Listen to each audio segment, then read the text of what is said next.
Hello दोस्तों, यदि आप भी क्लास 10th का 27 मई को मासिक यानी मंथली एग्ज़ाम देने वाले हैं तो आपके लिए क्लास काफ़ी महत्वपूर्ण है, क्योंकि अभी के इस क्लास में हम लोग क्लास 10th वालों के लिए जो 27 मई से आप लोग का मासिक यानी मंथली एग्ज़ाम होने वाला है, तो 27 मई को आप लोग का हिंदी और संस्कृत का परीक्षा होने वाला है। तो हिंदी के क्वेश्चन पेपर हम पिछले क्लास में बता दिए हैं और अभी के इस क्लास में हम लोग 27 मई के लिए संस्कृत के क्वेश्चन पेपर को देखेंगे। तो आप लोग क्लास में अंत तक बने रहिएगा। देख सकते हो यहाँ पर क्लास 10th मासिक परीक्षा मई 2024 और रूटीन भी हम पिछले क्लास में बता दिए हैं। तो अगर आप लोग रूटीन नहीं देखे होंगे तो जाकर देख लीजिएगा और हम व्हाट्सएप ग्रुप में रूटीन सेंड कर दिए हैं, तो आप लोग व्हाट्सएप ग्रुप जरूर ज्वाइन कर लेना। तो ये संस्कृत का क्वेश्चन पेपर है, विषय कोड 105 रहेगा। आप लोग का एग्जाम 50 नंबर का होगा और समय आप लोग का 1 घंटा 30 मिनट का रहेगा। तो सबसे पहले आप लोग का खंड अ मिलेगा। खंड अ में वस्तुनिष्ठ प्रश्न है यानी ऑब्जेक्टिव क्वेश्चन। 1 से लेकर 30 तक ऑब्जेक्टिव क्वेश्चन पूछा जाएगा, जिनमें से किन्हीं 25 प्रश्नों के ही उत्तर देना है। तो फर्स्ट क्वेश्चन क्या पूछा गया है कि ब्रह्मपथी कथा शीर्षक पाठ किस ग्रंथ से संकलित है। क्वेश्चन बताना है कि ब्रह्मपथी कथा शीर्षक पाठ किस ग्रंथ से संकलित है। तो आप लोग याद रखिएगा हितोपदेश से संकलित है। इसका right answer option number B हो जाएगा। और अगर आप लोग चैनल पर नए होंगे तो चैनल को सब्सक्राइब कर लीजिएगा, ताकि आने वाले नेक्स्ट क्लास आपके पास जरूर पहुँचे, क्योंकि इस चैनल पर क्लास 10th के मैट्रिक फाइनल बोर्ड परीक्षा 2025 के लिए भी तैयारी कराया जाता है। आप लोग पिछला क्लास देख लीजिएगा, हम कई क्लास करा दिए हैं 2025 बोर्ड परीक्षा के लिए। हिंदी में जैसे 2 से 3 चैप्टर हम समाप्त कर दिए हैं, सभी विषय में लगभग 3 से 4 चैप्टर हम समाप्त कर दिए हैं। तो आप लोग चैनल को सब्सक्राइब करके और अपना तैयारी कर सकते हैं 2025 बोर्ड परीक्षा के लिए। 2 नंबर क्वेश्चन देखिए, 2 नंबर क्वेश्चन पूछा गया है यहाँ पर कि मंदाकिनी वर्णम शीर्षक पाठ वाल्मीकि रामायण के किस कांड से संकलित है। बताना है यहाँ पर कि जो वाल्मीकि वर्णम पाठ है उस शीर्षक पाठ वाल्मीकि रामायण के किस कांड से संकलित है। तो अयोध्या कांड से संकलित है। इसका right answer option number C हो जाएगा। क्वेश्चन नंबर 3 पूछा गया है कि चित्रकूट किस नदी के किनारे अवस्थित है। बताना है कि चित्रकूट किस नदी के किनारे अवस्थित है। तो इसका राइट आंसर क्या हो जाएगा, चित्रकूट किस नदी के किनारे अवस्थित है। तो मंदाकिनी नदी के किनारे अवस्थित है। इसका right answer option number C हो जाएगा। क्वेश्चन नंबर यहाँ पर 4 पूछा गया है, मंदाकिनी नदी का वर्णन कालिदास के किस ग्रंथ में भी वर्णित है। क्वेश्चन पूछा गया है कि मंदाकिनी नदी का वर्णन कालिदास के किस ग्रंथ में वर्णित है। तो इसका राइट आंसर क्वेश्चन नंबर 4 का ऑप्शन नंबर बी हो जाएगा, रघुवंशम। क्वेश्चन नंबर 5 पूछा गया है कि हितोपदेश के रचयिता कौन है। हितोपदेश के रचयिता कौन है। तो आप लोग याद रखिएगा हितोपदेश के रचयिता नारायण पंडित हैं। Option number B correct answer होगा। क्वेश्चन नंबर 6 पूछा गया है कि लोभ के दुष्परिणाम का चित्रण किस पाठ में मिलता है। तो आप लोग याद रखिएगा ब्रह्मपथी कथा में मिलता है।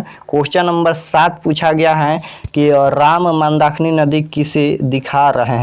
क्वेश्चन पूछा गया है कि राम मंदाकिनी नदी किसे दिखा रहे हैं। तो सीता को। ऑप्शन नंबर यहाँ पर सी करेक्ट आंसर होगा।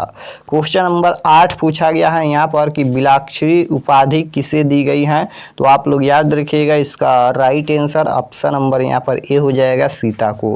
क्वेश्चन नंबर 9 है कि सोने का कंगन लेकर कौन बैठा था। सोने का कंगन लेकर कौन बैठा था। तो बूढ़ा बाघ बैठा था, यानी ऑप्शन नंबर क्या हो जाएगा, एक करेक्ट आंसर हो जाएगा, ब्रयाग यानी बूढ़ा बाघ बैठा था सोने का कंगन लेकर।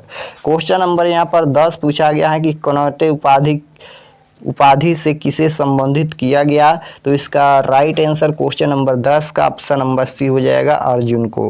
क्वेश्चन नंबर 11 पूछा गया है कि ज्ञान भार क्रिया बिना किस पाठ की उक्ति है। तो क्वेश्चन नंबर 11 का right answer option number B हो जाएगा, ब्रह्मपथी कथा।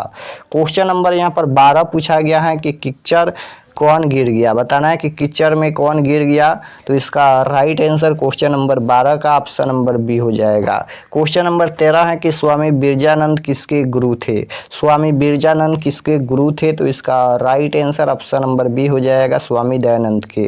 क्वेश्चन नंबर यहाँ पर 14 पूछा गया है कि स्वामी दयानंद का जन्म कहाँ हुआ था। स्वामी दयानंद का जन्म कहाँ हुआ था, तो आप लोग याद रखिएगा, स्वामी दयानंद का जन्म टंकारा ग्राम में हुआ था, option number A correct answer हो जाएगा। और टंकारा ग्राम में कहाँ हुआ था, तो गुजरात में हुआ था, आप लोग याद रखिएगा। क्वेश्चन नंबर 15 है कि करमवीर कौन था, तो करमवीर राम प्रवेश राम ही था, इसका right answer option number B हो जाएगा। क्वेश्चन नंबर 16 पूछा गया है यहाँ पर कि वागदीश का सही संधि विच्छेद क्या होगा। यहाँ पर वागदीश का संधि विच्छेद बताना है, तो इसका right answer option number B हो जाएगा, वाक प्लस इस। क्वेश्चन नंबर 17 पूछा गया है कि त्रीनी संख्यावाची शब्द किस लिंग का है, तो 17 नंबर क्वेश्चन का राइट आंसर हो जाएगा स्त्रीलिंग। क्वेश्चन नंबर 18 पूछा गया है कि महत्व पद में किस प्रत्यय का प्रयोग हुआ है। महत्व पद में किस प्रत्यय का प्रयोग हुआ है, तो प्रत्यय किसी भी शब्द के लास्ट में जुड़ता है, तो महत्व में तो प्रत्यय का प्रयोग हुआ है, option number A correct answer होगा। क्वेश्चन नंबर 19 पूछा गया है कि लंबोदर किस समास का उदाहरण है। लंबोदर किस समास का उदाहरण है, तो लंबोदर बहुब्रीहि समास का उदाहरण है, ऑप्शन नंबर बी बिल्कुल राइट आंसर होगा। क्वेश्चन नंबर 20 पूछा गया है कि तदा गृह गच्छामि वाक्य में रेखा किंत पद क्या होगा, तो 20 नंबर क्वेश्चन का right answer option number A हो जाएगा, अव्यय। क्वेश्चन नंबर 21 पूछा गया है कि पंथनान शब्द रूप किस विभक्ति का है, तो इसका right answer option number A हो जाएगा, प्रार्थना विभक्ति। क्वेश्चन नंबर 22 पूछा गया है कि दिगंबर में किस संधि का प्रयोग हुआ है। दिगंबर में किस संधि का प्रयोग हुआ है, तो आप लोग याद रखिएगा, व्यंजन संधि का प्रयोग हुआ है। क्वेश्चन नंबर 23 है कि पीताम्बर किस समास का उदाहरण है। यहाँ पर समास बताना है कि पीताम्बर किस समास का उदाहरण है, तो इसका राइट आंसर ऑप्शन नंबर क्या हो जाएगा, यहाँ पर अविभाज्य समास। क्वेश्चन नंबर 24 पूछा गया है कि किस समास में अन्य पद की प्रधानता हो जाती है। किस समास में अन्य पद की प्रधानता हो जाती है, तो 24 नंबर क्वेश्चन का राइट आंसर क्या हो जाएगा, ऑप्शन नंबर ए हो जाएगा, तत्पुरुष। क्वेश्चन नंबर 25 है कि महानता पद में किस प्रत्यय का प्रयोग हुआ है, तो इसका राइट आंसर 25 नंबर का ऑप्शन नंबर ए हो जाएगा, त्वा। क्वेश्चन नंबर यहाँ पर देखिए 26 पूछा 26 नंबर क्वेश्चन है कि विशाल प्लस अक्षी की संधि विच्छेद क्या होगी। यहाँ पर संधि विच्छेद बताना है, तो विशाल प्लस अक्षी की संधि विच्छेद क्या होगी, तो विशालक्षी हो जाएगी, ऑप्शन नंबर बी बिल्कुल राइट आंसर होगा। क्वेश्चन नंबर 27 पूछा गया है कि प्रगय का सही संधि विच्छेद क्या होगा, तो 27 नंबर क्वेश्चन का right answer option number A हो जाएगा, प्राग प्लस यू। क्वेश्चन नंबर 28 देखिए, 28 नंबर क्वेश्चन पूछा गया है कि बही उपपद के योग में किस विभक्ति का प्रयोग होता है, तो 28 नंबर क्वेश्चन का right answer option number A हो जाएगा, तृतीया। क्वेश्चन नंबर 29 पूछा गया है कि दातव्यम पद में किस प्रत्यय का प्रयोग हुआ है, तो इसका राइट आंसर क्या हो जाएगा, ऑप्शन नंबर बी हो जाएगा, तद्व्यत। क्वेश्चन नंबर यहाँ पर 30 पूछा गया है कि अन्वय पद में किस उपसर्ग का प्रयोग हुआ है। अब यहाँ पर उपसर्ग पूछा गया है, तो 30 नंबर क्वेश्चन का राइट आंसर अन्य हो जाएगा, option number A correct answer होगा। तो यहाँ पर हम लोग 30 आंसर की देखे हैं, आप लोग कमेंट में बताना कि आप लोग का 30 प्रश्न में से कितना प्रश्न सही हुआ। और अगर आप लोग चैनल पर नए होंगे, चैनल को ज़रूर सब्सक्राइब कर लेना, क्योंकि सभी सब्जेक्ट का क्वेश्चन पेपर ओरिजिनल इस चैनल पर मिलेगा। और आप लोग का तैयारी कराया जाता है मैट्रिक बोर्ड परीक्षा 2025 के लिए, तो अपना तैयारी कर सकते हैं इस चैनल पर। और अगर आप व्हाट्सएप ग्रुप अभी तक ज्वाइन नहीं किए हैं, तो इस नंबर पर आप लोग मैसेज कीजिएगा। नंबर है 8292292627। इस पर आप लोग को व्हाट्सएप पर मैसेज करना है, बोलना है कि हमें व्हाट्सएप ग्रुप में जोड़ दीजिए क्लास 10th का, तो मैसेज ज़रूर करना। मिलते हैं नेक्स्ट क्लास में, तब तक अपना स्टडी कीजिए। आप सभी को धन्यवाद।